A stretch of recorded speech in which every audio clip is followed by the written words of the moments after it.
A brave Congresswoman steps up and humiliates Adam Schiff on Congress's floor and receives a standing ovation. You guys gotta check this out. From Wyoming, Representative Hagman. Gentlewoman's recognized. Mr. Speaker, I take my duties as Wyoming's lone congressional representative very seriously, and my obligation to be honest and trustworthy is the foundation of my ability to carry them out. This privileged resolution isn't about politics. It is about the seriousness of being honest and forthright as a member of Congress and upholding the oath of office that we all take upon being sworn in. It is true that the gentleman from California wouldn't be the first member of Congress to exaggerate or stretch the truth, but willfully lying about serious issues our country has faced is something entirely different, and claiming that a sitting president has committed what amounts to treason is beyond simple hyperbole. This member's lies led to the wasting of millions of taxpayer dollars for unnecessary investigations and the deflection of our attention from the most pressing issues at hand to focus on a made-up crisis. This member's actions were designed to delegitimize the 2016 election and to hamstring the Trump administration. For all the talk about not accepting the election results in 2020, perhaps Democrats and the media, which are mostly one and the same, might want to look at their actions in 2016. To make matters worse, this representative perpetuated these lies while he was chair of the House Intel Committee and consistently implied, if not outright stated, that he had inside information. In that capacity, he lied about how the FBI and DOJ obtained and renewed a FISA warrant. The FBI and DOJ officials did not omit material information from the FISA warrant.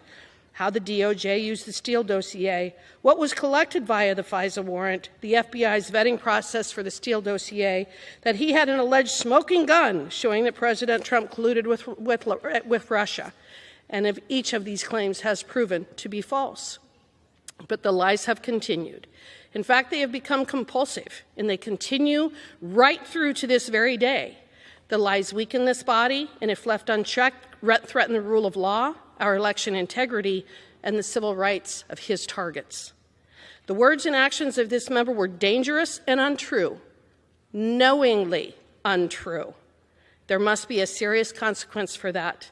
Being censored is the least of what he should be subjected to, and I support this resolution. Thank you. Since the chairman has gavelled out all of my colleagues with their unanimous consent, I am going to read for the record many of the chairman's comments in September of the importance of hearing from the whistleblower. Again, Ambassador, thank you for your patience, thank you for your service, but since we haven't been able to conduct ourselves in normal procedures, I'm just going to use the 5 minutes for this. September 29th, in the Wall Street Journal, quote, the whistleblower at the center of the impeachment investigation of President Trump will testify in the House very soon. This is a quote by the chairman. USA Today, September 29th. Talking with ABC News this week, Schiff, the Democrat who chairs the House Intelligence Committee, said the whistleblower would testify very soon, and the only thing standing in the way was getting security clearances for the attorneys representing the whistleblower so they could attend the testimony. From Vox, September 29th, Rep. Adam Schiff said Sunday the whistleblower at the center of a growing scandal surrounding President Donald Trump will testify before the House Intelligence Committee very soon. On CNN, September 29th, Schiff said Sunday on ABC as well as NBC's Meet the Press that he expects the whistleblower to testify very soon. The Washington Post, September 29th. In an appearance on ABC News this week, Schiff echoed Pelosi's message. He also said he expected the Intelligence Committee to hear from the whistleblower very soon, pending a security clearance from Acting Director of National Intelligence Joseph McGuire. In the Huffington Post, Schiff told ABC's this week that he expects the whistleblower to appear before this committee very soon. In the New York Post, quote, we'll get the unfiltered testimony of that whistleblower. In the Washington Times, quote, that whistleblower will be allowed to come in. These are all quotes from Chairman Adam Schiff. In Talking Points memo, the question was posed, actually this was by George Stephanopoulos, have you reached an agreement yet with the whistleblower and his or her attorneys about coming before the committee and providing the information firsthand? Quote, yes, we have, Schiff responded, and as DNI McGuire promised during the hearing, that whistleblower will be allowed to come in and come in without a minder from the Justice Department or from the White House to tell the whistleblower what they can and cannot say. We'll get the unfiltered testimony of that whistleblower. In Daily Kos, We're ready to hear from the whistleblower as soon as that is done, and we'll keep obviously riding shotgun to make sure that the acting director doesn't delay in that clearance process. In CNBC, we'll get the unfiltered testimony of that whistleblower. In Market Watch, House Intelligence Committee Chairman Adam Schiff said Sunday that an agreement has been reached under which the whistleblower will testify before the committee very soon. I can keep going, but again, the chairman refused to allow us to put these into the record with unanimous consent. So I've read those out, and as we know, it is important to protect whistleblowers from retaliation and from firing, and we want to make sure whistleblowers are able to come forward. But in this case, the fact that we are getting criticized by Chairman Adam Schiff for statements that he himself made early on in this process shows the duplicity and just the abuse of power that we are continuing to see. Adam Schiff is the embodiment of everything that is wrong with Washington, D.C. He doesn't serve the American people. He actively works against them and fights tooth and nail to get more power, to get more money, and enrich himself at the behest of us. Not only did he waste millions upon millions of dollars of taxpayer money on these BS investigations into Donald Trump and Russia in 2016, but he continually perpetuated this lie on mainstream media, CNN, MSNBC, ABC. He was going on any network that would have him and spread slander against Donald Trump just to try and undermine his administration and what he was trying to do. When Joe Biden allegedly won in 2020, I think every single Republican wanted him to do a good job. Even Donald Trump wished him well. He wanted him to do a good job so that America would not suffer. But these people, absolutely not. They never gave Donald Trump a chance because they don't want him to succeed. Because if Trump does what he intends to do, no longer will these sleazy politicians like Adam Schiff enrich themselves at our expense. Gentlewoman's recognized. Thank you, Mr. Speaker, and thank you to my colleague Anna Paulina Luna for leading on this very important issue. Adam Schiff is a complete disgrace to our nation and to our Constitution. He put the American people through 4 years of an endless impeachment hoax that he knew from the beginning was a lie. He represents the worst of permanent Washington, using his position of trust to lie to the American people. He received intelligence briefings that other members and the public did not have access to. And he used this position of trust to lie and to advance his own partisan agenda. Schiff's disgraceful time in Congress has destroyed Americans' faith in our institutions. Today, I am proud to stand with my colleague and friend from Florida, Anna Paulina Luna, to try and undo some of the damage that Adam Schiff has done by finally holding this crook accountable. Today, we are saying enough is enough by censuring him, and referring him to the Ethics Committee. I told the American people that he had to prove that the Trump campaign asking the Russians for help in a conspiracy. That was a lie. He claimed that he was not working with anonymous informants during the impeachment hoax. That was a lie. Everyone with common sense knew that Adam Schiff was lying all along, including the Director of National Intelligence, Obama's former Attorney General, the FBI Deputy Director, and more. But Adam Schiff doubled down on his big lie, claiming he had a smoking gun, proof of a conspiracy. But the only conspiracy going on was his conspiracy to defraud the American people by taking down their duly elected president. I yield 4 minutes to Representative Boebert. Gentlewoman's recognized.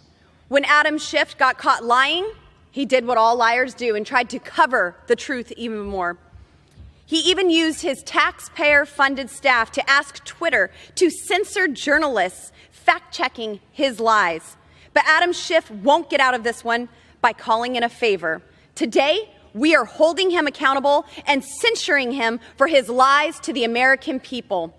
To restore the trustworthiness of the House of Representatives, every member should vote to censure Adam Schiff so that we can speak with one voice to assure the American people that these lies will not be tolerated. I urge every one of my colleagues with good and decent intentions to vote for this resolution. If Adam Schiff has a shred of human decency left, he would resign from Congress in disgrace. His tombstone should read of his failed career in Congress Gentlewoman's time and should be expired. one word: liar. I yield back. Gentlewoman reserved. And Colonel, you never leaked information? I never did, never would. That is preposterous that I would do that. Okay. Colonel, it's interesting. We deposed a lot of people in the bunker in the basement of the Capitol over the last several weeks. But of all those depositions, only 3 of the individuals we deposed were actually on the now somewhat famous July 25th phone call between President Trump and President Zelensky. There was you, the individual sitting beside you, Ms. Williams, and then there, of course, was your boss, Mr. Morrison, who I just read from his deposition. When we asked Ms. Williams who she spoke to after the call about the call, she was willing to answer our questions, and Chairman Schiff allowed her to answer our questions. When we asked Mr. Morrison who he spoke to after the call about the call, he was willing to answer our question, and Chairman Schiff allowed him to answer our question. But when we asked you, you first told us 3 individuals at the NSC, your brother and the 2 lawyers. And then you said there was a group of other people you communicated with, but you would only give us 1 individual in that group, Secretary Kent. And the chairman would only allow you to give us that name. When we ask you who else you communicated with, you would not tell us. So I want to know first, how many other people are in that group of people you communicated with outside the 4 individuals I just named? Yes, Mr. Jordan, on call readout, certainly after the first call, there were probably a half a dozen or more people that I read out. Those are people with the proper clearance and the need to know. In this case, because of the sensitivity of the call, and Mr. Eisenberg told me not to speak to anybody else, I only read out, outside of the NSC, 2 individuals. 2 individuals. Das Kent and 1 other person. And you're not willing to tell us who that other individual is? Mr. Chairman, point of order. Mr. Chairman. Mr. Chairman, point of order. The gentleman suspend. Counsel. Mr. Chairman, I would ask you to enforce the rule with regard to disclosure, with regard to the intelligence office. Thank you, counsel. You know, as I indicated before, this committee will not be used to out the whistleblower. That same Mr. Chairman, necessity can you of protecting first stop the whistleblower time so I don't lose the will time? persist. You are recognized again, Mr. Jordan. Mr. Chairman, I don't see how this is outing the whistleblower. The witness has testified in his deposition that he doesn't know who the whistleblower is. You have said, even though no one believes you, you have said you don't know who the whistleblower is. So how is this outing the whistleblower to find out who this individual is? Mr. Jordan, this is your time for questioning. You can use it any way you like, but your question should be addressed to the witness. And your question should not be addressed to trying to out the whistleblower. Well, okay. Colonel Vindman, there's another thing Mr. Morrison told us in his deposition. He said he was not concerned about the call itself. He said there was nothing illegal or improper on the call, but he was concerned about the call leaking, the contents of the call leaking. He said this: he was concerned how it would play out in Washington's polarized environment, how the contents would be used in Washington's political process. Mr. Morrison was right. Excuse me, Mr. Jordan, could I get a page? Page 44. Mr. Morrison was right. The call leaks. The whistleblower goes to Chairman Schiff, staff. Then he runs off to the lawyer, the same lawyer who said in January of 2017 the coup has started against President Trump. The one thing the Democrats they didn't count on was the president releasing the call transcript and letting us all see what he said. They didn't count on that. Transcript shows no linkage. The 2 individuals on the call have both said no pressure, no pushing, no linkage, but security assistance dollars to an investigation. Where do we find these people? Vindman and Adam Schiff are some of the sleaziest looking and acting people that I've ever seen. Adam Schiff and Vindman knew exactly what happened and still decided to lie and be deceitful to the American people. If it wasn't for Donald Trump leaking the entire transcript between him and Vladimir Zelensky of Ukraine, then we would have no choice but to believe these psychopaths like Schiff and Vindman, because they're supposed to be congressmen who look out for the American people. I genuinely believe in in my heart of hearts that these people are actively working for the destruction of America. I mean, why else would you fight Donald Trump tooth and nail at every single step and refuse to give him even a second to breathe? Ever since he went down that escalator in 2015, it has been an uphill battle every step of the way. I don't believe any other person on this planet could have endured what he endured. But not only did he survive through that, but he thrived. Now he's the president of the United States once again, and he's going to hold all these deceitful members of Congress accountable, because I believe if the truth came to light on everything that these people have done behind the scenes, that they would be expelled out of Washington, D.C. almost immediately. When Trump talks about the swamp, he's talking about people like this. People who don't really care whether or not your life improves. They just want to enrich themselves, gain more power, make deals with foreign countries. They'll do whatever it takes just to get a little bit more power, even if it includes throwing us all under the bus. So I cannot wait for justice to hit men like this, because they deserve everything that's coming their way. But yeah, let me know your thoughts on this down below. Can you name any other people in Congress who have no backbone whatsoever and will sell the American people out without a second thought? Another person who comes to mind for me is Mitch McConnell, but let me know some more down below. I'd love to hear that. And if you enjoyed, make sure to smash that like, comment, subscribe, and wish you guys nothing but the best. Till next time.